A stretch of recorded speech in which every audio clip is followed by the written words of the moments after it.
పెన్షనర్లకు big relief. DA, DR పెంపుపై supreme చారిత్రాత్మక తీర్పు. ఇక ఉద్యోగాలతో సమానంగా ప్రభుత్వ ఉద్యోగాలు పెన్షనర్లకు కరువు భత్యం చెల్లిస్తారు.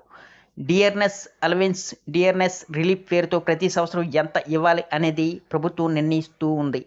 అయితే ఉద్యోగులు పెన్షనర్లకు వేరువేరుగా ఇచ్చిన ఓ కేసులో సుప్రీంకోర్టు చారిత్రాత్మక తీర్పు ఇచ్చింది. ఉద్యోగులు పెన్షనర్లకు వేరువేరుగా ఇవ్వడం సరికాదని, ఇద్దరికి ఒకే విధంగా ఇవ్వాలని స్పష్టం చేసింది. మరి అందుకు సంబంధించిన మనం వివరాలు ఈ వీడియోలో తెలుసుకుందాం. ఈ వీడియోని ఎక్కడా స్కిప్ చేయకుండా పూర్తి వరకు చూడండి, లేకపోతే మీకు పూర్తి సమాచారం చేరదు. ప్రభుత్వం లేదా ప్రభుత్వ రంగ సంస్థల్లో పనిచేసే పదవీ విరమణ పొందిన పెన్షనర్ల హక్కులను కాపాడే దిశగా సుప్రీంకోర్టు చారిత్రాత్మక తీర్పును వెలువరించింది. దీంతో పింఛనదారులకు బిగ్ రిలీఫ్ లభించినట్లయింది. ఉద్యోగులకు కరువు భత్యం, డిఆర్ఎస్ అలవెన్స్, పెన్షనర్లకు కరువు ఉపశమనం, డిఆర్ఎస్ రిలీఫ్ ఇవ్వడంతో వివక్ష చూపించడాన్ని తప్పుపెట్టింది. అది సమాన హక్కును హరిస్తుందని, ఎలాంటి వివక్ష ఉండకూడదని స్పష్టం చేసింది. కేరళ స్టేట్ రోడ్ ట్రాన్స్పోర్ట్ కార్పొరేషన్కు చెందిన పెన్షనర్లు దాఖలు చేసిన పిటిషన్పై విచారణ సందర్భంగా ఈ మేరకు తీర్పు ఇచ్చింది. ఉద్యోగాలకు డీఏ ఎక్కువగా ఇచ్చి తమకు డీఆర్ చాలా తక్కువగా ఇచ్చారని పెన్షనర్లు సుప్రీంకోర్టును ఆశ్రయించారు. ఈ కేసు విచారణ సందర్భంగా కేరళ ఆర్టీసీ సంస్థ తమ వాదనలు వినిపించింది. తమ సంస్థ తీవ్ర ఆర్థిక సంక్షోభంలో ఉందని, నిధుల కొరత కారణంగా పెన్షనర్లు పెరిగిన డిఆర్ఎస్ రిలీఫ్ చెల్లించలేకపోతున్నామని కోర్టుకు తెలిపింది.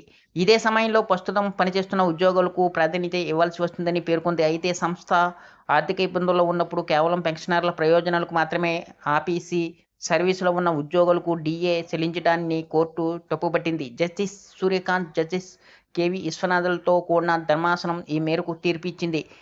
కేఎస్ఆర్టీసీ తమ ఉద్యోగులకు డీఏ 14% పెంచగా పెన్షనర్లకు డీఆర్ హైకే అనేది 11% మాత్రమే ఇచ్చింది. దీంతో పెన్షనర్లు కోర్టును ఆశ్రయించగా అనుకూలంగా తీర్పు వచ్చింది. ఒకే సంస్థలో పనిచేస్తున్న ఉద్యోగులు, రిటైర్ అయిన పెన్షనర్లు వేరువేరుగా వర్గాలుగా చూసి ఒకరికి ప్రయోజనాలు ఇస్తూ మరొకరికి నిరాకరించడం సమానత్వం హక్కును విరుద్ధమని ధర్మాసనం స్పష్టం చేసింది. పెన్షన్ అనేది యాజమాని ఇచ్చే దానం లేదా భిక్షం కాదని, అది ఉద్యోగి గతంలో అందించిన సేవలకు గాను పొందే చట్టబద్ధమైన హక్కుగా కోర్టు నొక్కి చెప్పింది. సంస్థ ఆర్థిక పరిస్థితి సరిగా లేదని చెప్పిన పెన్షనర్లకు డీఆర్ తగ్గించడం సరికాదని, వారికి రావాల్సిన బకాయిలను వెంటనే చెల్లించవాలని స్పష్టం చేసింది. ఈ తీర్పు కేవలం కేరళ ఆర్టీసీకే పరిమితం కాకుండా దేశవ్యాప్తంగా ప్రభుత్వం సంస్థలు పెన్షనర్లకు వర్తిస్తుంది. ద్రవ్యోల్బణం పెరిగినప్పుడు ఉద్యోగులకే కాకుండా పెన్షనర్లకు సైతం అదే స్థాయిలో ఆర్థిక వెసులుబాటు కల్పించవలసి ఉంటుంది. నిధులు లేమి పేరుతో ఏళ్ల తరబడి డీఏ, డీఆర్ బకాయిలను పెండింగ్లో పెట్టే సంస్థలపై ఈ తీర్పు ఒత్తిడి పెంచనుంది. భవిష్యత్తులో ఏదైనా సంస్థ పెన్షనర్ల పట్ల విపక్షం చూపిస్తే ఈ సుప్రీంకోర్టు తీర్పును ప్రాధాన్యతగా తీసుకుని న్యాయం పొందే అవకాశం ఉంటుంది. ఈ వీడియో కానీ మీకు నచ్చినట్లయితే ఒక లైక్, సబ్స్క్రైబ్ చేయడం మాత్రం మర్చిపోకండి.